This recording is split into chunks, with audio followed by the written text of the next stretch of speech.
Economics के concept को समझते हैं। आखिर एक करेंसी की एक्सचेंज वैल्यू डिसाइड कैसे होती है? डोंट वरी, एकदम सिंपल लैंग्वेज में समझेंगे। आफ्टर ऑल ये एकदम बेसिक्स है और हम सबको पता होने चाहिए आगे समझने के लिए। देखो, करेंसी वैल्यू, जिसको इकोनॉमिक भाषा में फॉरेक्स यानी कि फॉरेन करेंसी एक्सचेंज रेट बोलते हैं, वो तो बस डिमांड का खेल है।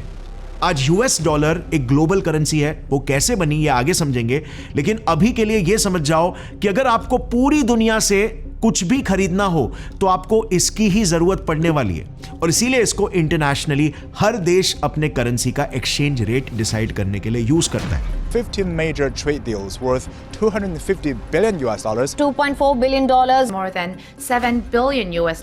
बेसिकली एक ग्लोबल करेंसी होने की वजह से हर देश डॉलर के अगेंस्ट ही अपने देश की करेंसी वैल्यू तोलता है। पर यहां पर यह मत समझना कि डॉलर बड़ा है, बिल्कुल भी नहीं। अगर समझने के लिए दुनिया एक बहुत ही बड़ा सा देश है तो डॉलर बस उस देश की करेंसी है। बाकी आपके देश की करेंसी की वैल्यू डिसाइड होती है आपके करेंसी की डिमांड पर, और अगर डिमांड ज्यादा हो तो आपके देश की करेंसी भी डॉलर से बड़ी हो सकती है। अब नेचुरली यहां पर अगला सवाल यह आएगा कि मेरे देश की करेंसी की डिमांड हाई कैसे हो सकती है, कब होगी? वेल, जब आपके देश के प्रोडक्ट्स की हाई डिमांड होगी इंटरनेशनली, ग्लोबली। और सिंप्लीफाई करता हूं, क्या आपको पता है एक कुवैती दिनार कितना पर डॉलर है? 1 Kuwaiti dinar is equal to $3.25। Yes, dollars Kuwaiti dinar के आगे छोटा है। ऐसा क्यों? क्योंकि Kuwaiti top 10 oil producing countries में से एक है, और वो एक ट्रेड सरप्लस कंट्री भी है। मतलब कुवैत बाहरी दुनिया से कम खरीदता है, कम इंपोर्ट करता है और ज्यादा तेल एक्सपोर्ट करता है। सो दुनिया को ज्यादा जरूरत है कुवैत की, और कुवैत को दुनिया से कम जरूरत है। सो ओवरऑल दिनार की डिमांड ज्यादा है। सिंपली बोले तो दुनिया भर के देश कुवैत जाके उनके रिजर्व बैंक के पास डॉलर बेच के दिनार खरीदते हैं ताकि वो कुवैत से तेल खरीद सके। इसमें दो चीजें हुई, एक डॉलर बिका मतलब उसकी डिमांड कम हुई, और दूसरी दिनार को फॉरेन ट्रेडर्स ने खरीदा मतलब उसकी डिमांड बढ़ी।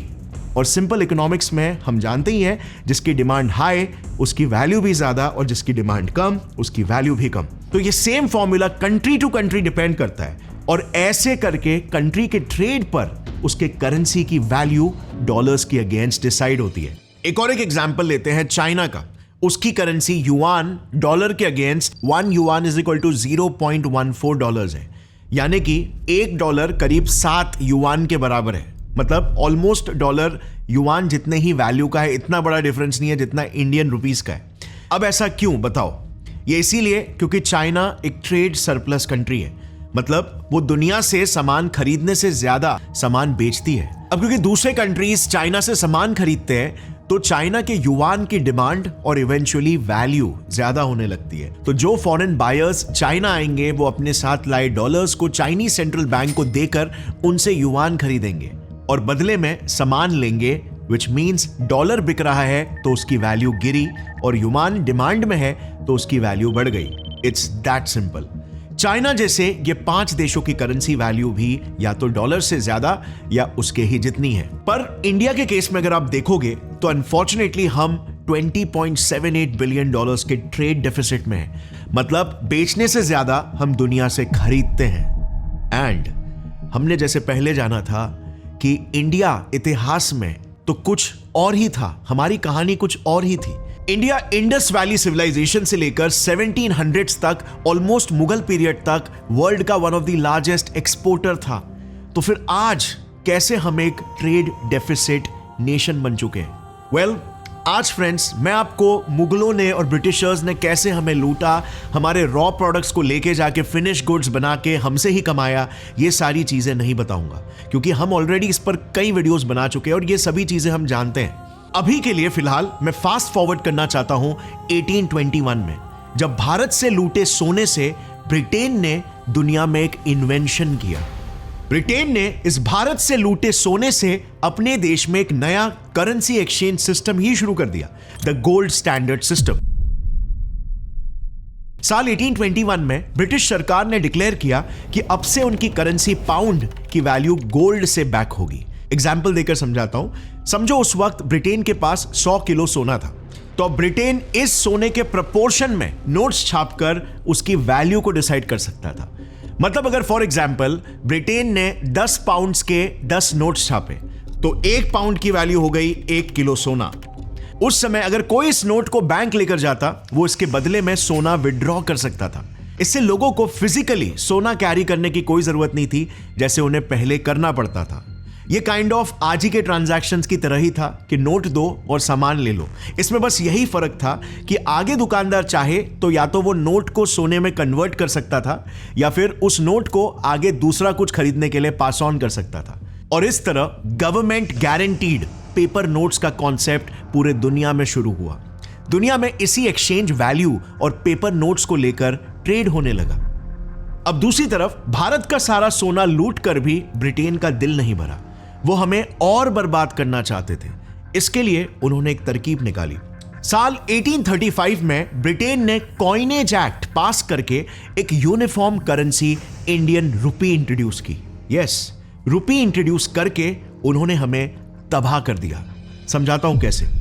जैसे ही रुपी देश भर में सर्कुलेट हुआ, कुछ सालों बाद उन्होंने इंडिया काउंसिल बिल पास किया, जिसमें 2 चीजें डिसाइड की गई।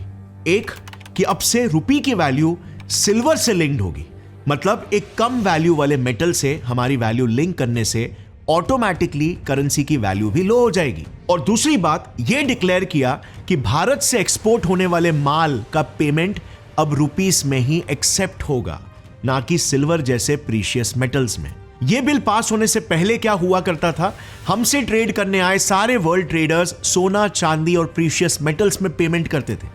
लेकिन अब इस वजह से भारत में प्रीशियस मेटल्स का इनफ्लो कम हो गया, क्योंकि अब ट्रेडर्स आएंगे रिजर्व बैंक के पास सोना चांदी जमा करके रुपीस लेंगे। तो ये रियल सोना अब जाएगा कहां? ऑब्वियसली ब्रिटेन की तिजोरी में। और रुपी की वैल्यू जो सिल्वर से लिंक थी वो तो गिरी गई। So here you can see बहुत ही सिस्टमैटिकली इंडियन रुपीस की वैल्यू को गिराया गया। बट रुको, अभी खत्म नहीं हुआ है। 1890s में इंडियन करेंसी कमेटी बैठी, जिसके रिकमेंडेशन पर रुपी को गोल्ड स्टैंडर्ड पर यानी कि पाउंड्स पर शिफ्ट करके उसका फिक्स्ड एक्सचेंज रेट सेट किया गया। अब रेट फिक्स करते वक्त उन्होंने बताया कि क्योंकि पहले रुपी सिल्वर से लिंक्ड थी, तो गोल्ड के कंपैरिजन में ऑलरेडी उसकी वैल्यू कम है और इसीलिए हम उसकी exchange rate 1 pound is equal to 15 rupees set कर रहे हैं। मतलब आयरनी देखो, पहले हमारे ही सोने से खुद की करेंसी की वैल्यू को बढ़ाया, फिर हमारे ही वैल्यू को कम करने के लिए हमें सिल्वर से लिंक किया और आखिर में हम कभी उनकी बराबरी ना कर सके, इसके लिए हमारी करेंसी को लो ही सेट कर दिया। आने वाले कई सालों तक हमारे पैसों से ब्रिटेन ने खूब मौज किया। लेकिन वो कहावत है ना, कर्मा ऑलवेज हिट्स बैक। ऐसा ही कुछ आगे ब्रिटेन के साथ होने वाला था। 28 जून 1914 को ऑस्ट्रिया के लीडर आर्कड्यूक फ्रांस फर्डिनेंड के असैसिनेशन के बाद पूरा यूरोप वर्ल्ड वॉर की आग में झोंक गया था। I have to tell you now that no such undertaking has been received and that consequently this country is at war with Germany. इसका काफी गहरा असर ब्रिटेन पर पड़ा। जैसे ही वॉर डिक्लेयर हुआ, जुलाई 1914 के अंत से लंदन में लोग बैंक ऑफ इंग्लैंड के बाहर लाइन लगाने लगे। सब पैसे देकर अपना सोना वापस चाहते थे। सिर्फ 6 दिनों में 26 मिलियन पाउंड में से 12 मिलियन पाउंड का सोना लोगों ने बैंकों से निकाल लिया। इससे ब्रिटेन टेंशन में आ गया, क्योंकि जंग लड़ने के लिए उसे पैसों की जरूरत थी। और तभी उन्होंने एक तरकीब ढूंढ के निकाली, वही पैसे छापने की। बस पहले ये बड़े वैल्यू यानी कि 10 पाउंड्स के नोट्स थे, अब उन्होंने छोटे वैल्यू के छापे। इसका सिंपल एग्जांपल खुद भारत है। जब भारत में 2000 रुपए के नोट्स छापे गए थे, तभी कितने ही लोग उससे डेली के छोटे मोटे दूध, ग्रोसरी जैसे चीजें लाने के लिए यूज किया करते? हार्डली कोई इंसान। मोस्ट ऑफ द इंडियंस रोज जो नोट्स यूज करते थे वो 10, 20, 50, 100 रुपए के नोट्स। सेम यही यूके में भी हुआ। 10 पाउंड उस समय उनके लिए 2000 के बराबर था और इसीलिए गवर्नमेंट के ऑर्डर्स पर सिर्फ 2 दिनों में ब्रिटिश मिंट्स ने दिन रात काम करके 2.5 मिलियन पाउंड्स वर्थ के 1 पाउंड वाले, मतलब कि कम वैल्यू के लाखों नोट्स छापे। मार्केट में नई करेंसी आने से लोगों ने सोना विड्रॉ करना बंद कर दिया और अब जाहिर है जितने ज्यादा नोट्स छापे जाएंगे उससे उनकी वैल्यू कम हो जाएगी। और एग्जैक्टली ब्रिटेन के साथ यही हुआ भी। वर्ल्ड वॉर 1 के बाद उनकी करेंसी की वैल्यू एकदम से गिर गई और दूसरी तरफ जहां पर पाउंड तेजी से गिर रहा था, वहीं पर उसे रिप्लेस करने के लिए एक नई करेंसी सुपर पावर बन के उभर रही थी, यूएस का डॉलर। दुनिया भर में अब पाउंड्स के बदले में डॉलर्स की डिमांड बढ़ने लगी थी, क्योंकि जैसे मैंने बताया वॉर को फंड करने के लिए पैसों की जरूरत थी। तो दुनिया भर के देशों ने लोन्स लेकर जंग लड़ी और ये लोन देने वाला और कोई नहीं बल्कि यूनाइटेड स्टेट्स ऑफ अमेरिका था। उस वक्त यूएस ने 9.5 बिलियन डॉलर्स का लोन 11 देशों को दिया था, इंक्लूडिंग ब्रिटेन। इससे दुनिया में डॉलर्स का सप्लाई और डिमांड दोनों बढ़ गया था। इसी दौर में डॉलर दुनिया के हर एक देश की ट्रेजरी में पहुंच चुका था, लेकिन अभी भी वो एक ग्लोबल करेंसी नहीं बना था और ये कसर पूरी कर दी वर्ल्ड वॉर 2 ने। जैसे ही वर्ल्ड वॉर 2 शुरू हुआ, अमेरिका समझ गया कि मार्केट में सबसे ज्यादा डिमांड में क्या चीज रहने वाली है, जंग लड़ने के लिए हथियार। सो इसी दौरान यूएसए दुनिया का one of the biggest weapon supplier बन गया। लेकिन कंट्रीज के पास पैसे ही नहीं बचे थे, तो उन्होंने उनके रिजर्व बैंक से सोना निकालकर यूएस को गोल्ड में पेमेंट करना शुरू कर दिया। और इसीलिए वर्ल्ड वॉर 2 खत्म होने के बाद यूएस के पास दुनिया का 75% सोना जमा हो गया था और यूएसए दुनिया का लार्जेस्ट गोल्ड रिजर्व वाला कंट्री बन गया था। लेकिन इससे ना, एज यू कैन इमेजिन, एक बड़ी प्रॉब्लम शुरू हो गई थी। पूरी दुनिया के सामने एक बड़ा सवाल खड़ा हो गया था कि अब हम करेंसी एक्सचेंज वैल्यू कैसे डिसाइड करेंगे, क्योंकि सारे देशों का सोना तो यूएस की तिजोरी में ही बंद है। सो इस पे फैसला करने के लिए 1944 में सारे कंट्रीज यूएस के ब्रेटन वुड्स में पहुंचे और इस मीटिंग में यह सोल्यूशन निकला कि देखो, अब हमारे पास सोना नहीं है लेकिन डॉलर्स तो है। सो इस मीटिंग के बाद कंट्रीज ने $35 की वैल्यू एक आउंस सोने के बराबर डिसाइड की और ये सारे कंट्रीज ने डिसाइड किया कि अब से हम हमारे डॉलर रिजर्व से हमारे देश की करेंसी एक्सचेंज वैल्यू फिक्स करेंगे। सो जब भी किसी कंट्री को डॉलर के बदले में गोल्ड लेना हो तो वो यूएस को डॉलर देकर गोल्ड ले सकते थे।